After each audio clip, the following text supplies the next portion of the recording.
They're going to keep making you broke because you're trying to please a woman that's never pleased. You're trying to get a woman to like you when she doesn't have that sexual attraction to you. So it's a nonstop struggle for a lot of men because they don't understand the game. For most men, dating is a complete waste of time. And that's why today I'll be talking about why becoming sexually attractive is the only option. So earlier today, I was on Instagram and I saw a guy, he posted a story talking about how a lot of women, they get all these gifts for Valentine's Day. And he's like, they'll post the gifts on Instagram and Snapchat. And then right after it, they'll talk about how they're still single. Oh, he didn't ask me the proper way. I'm a single woman. And he's like, that's the craziest thing to me. He's like, and if it was the other way around, these women would be losing their minds. And I see what he was saying. And anytime I see a situation like this, I don't even look at the woman. I look at the man that's enabling that type of behavior.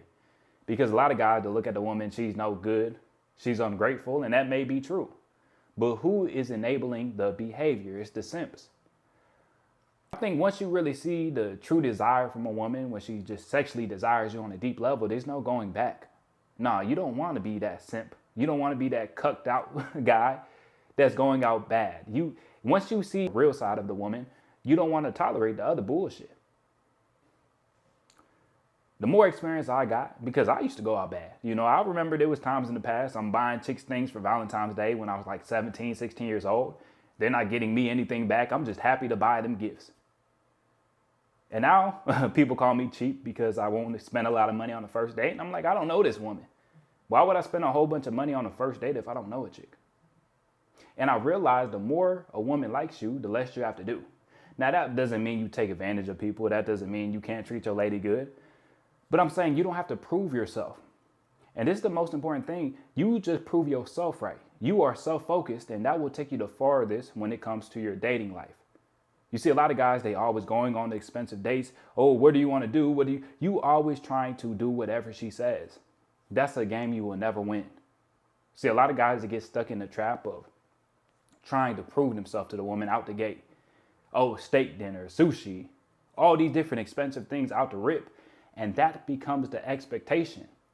And she doesn't like you. She likes the experiences that you give her. But see, when a chick is really rocking with you, man, y'all could be sitting in a car. Yeah, y'all could be sitting in the car. You could be sitting in the car and she had a time of her life. A lot of guys, they think they got to spend a whole bunch of money, take her to 20 different places to have a great time. But if you put the work in, if you developed yourself, and if you dealt with women that are truly interested in you, you don't have to do all the extra goofy stuff. Now, if you like, steak dinners and sushi, like by all means, do what you like to do. But see, there's a lot of brothers that can't afford that. And you dealing with women and they're going to keep making you broke. They're going to keep making you broke because you're trying to please a woman that's never pleased. You're trying to get a woman to like you when she doesn't have that sexual attraction to you. So it's a nonstop struggle for a lot of men because they don't understand the game. And you see a lot of black pillars, they will talk about, oh, you either have it or you don't have it. You're either attractive or you're not. You either have charisma or you don't. That is very far from the truth. When it comes to your looks, you can improve your looks a great deal. And it starts with getting your body together, getting your physique together. There's a lot of these guys that are super black pill. Oh, I'm cooked because I got an ugly face. My boy, you 30-something% body fat. You don't even know what your face looks like. You don't even know what your jawline looks like because you have so much damn fat on your face. And then you're going to cope and come up with excuses instead of putting in the work. Do women care about your face? Do women care about your height? Absolutely. But you have control over your face. You have control over your physique. Women love the body game. It's cues for health. It's cues for strength. It's cues for power. And that's why I really get aggravated when a guy says, oh, you don't have control over these things. No, you just don't want to put in the work. I seen one guy, he said, when it comes to things like charisma, you either have it or you don't have it. If you want to believe that, believe that. But I promise you that is very far from the truth. And I can tell you that as somebody that has drastically improved my charisma. I tell you that as somebody that my communication skills were in the complete toilet. I was starting from the negative. I wasn't starting from zero. I was starting from negative. People couldn't even understand when I would open my mouth. People would actually think I was slow. So when I tell you you can improve your charisma, I promise you can. I used to say, oh, I'm just very introverted. I'm timid. I'm shy. I'm all these different things.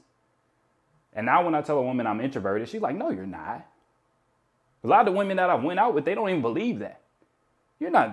And then I questioned myself too. I said, maybe I'm not as introverted as I thought I was. But because I grew up with the speech impediment, I always thought that I was more shy or timid, but maybe it was the speech impediment that was really holding me back. But I promise you, when it comes to your presentation, when it comes to the way you speak, you have so much control over that. It's just most people don't improve it. Most people don't try to improve their tonality. Most people don't try to improve their vocabulary. Most people don't try to improve their body language. Most people don't try to improve their posture. They just running on constant loops of a whole bunch of bullshit. You constantly looking at TikTok. You got TikTok brain. You constantly looking at pornography.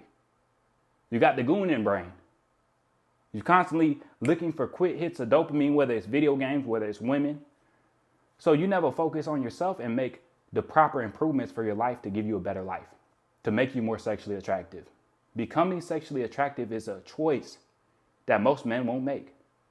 And instead of saying, no, I'm not going to make that choice, I don't want to put in the work, they'll go down the route of just saying, oh, you either have it or you don't have it. Okay, if that's the way you want to go, that's the way you want to go. But as somebody that used to think I didn't have it and now I have it, I can tell you, you are full of shit. If you want to think you either have charisma or you don't. Now, there's different limits for everybody. You know, some dudes, they hit the gym for a year, 2 years, and they have a crazy physique. Some dudes, it might take you a couple years to really get a crazy physique. It's the same thing with charisma. It took me a lot of practice to improve my speaking because I was at such a low level. It took many reps to improve my tonality, my vocabulary, all that stuff.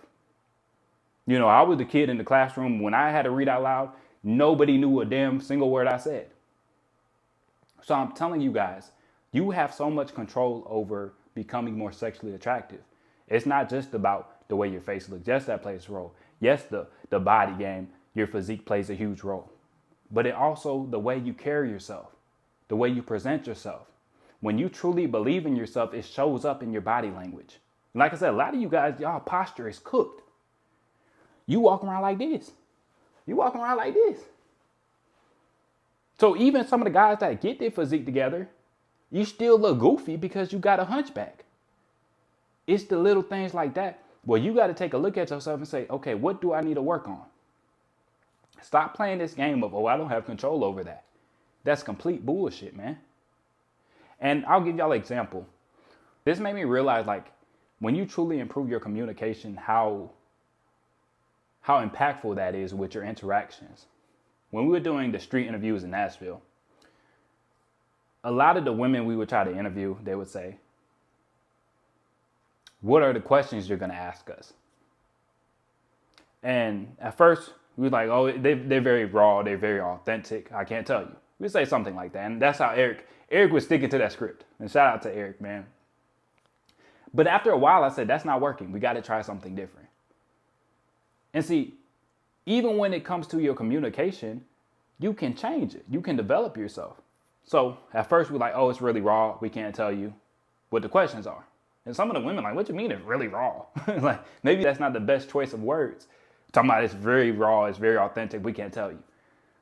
But then, I said, after the first couple interactions, I'm like, okay, they didn't like that. Let me try something different. And then I switched it up to, women would ask, what are the questions you plan on asking us?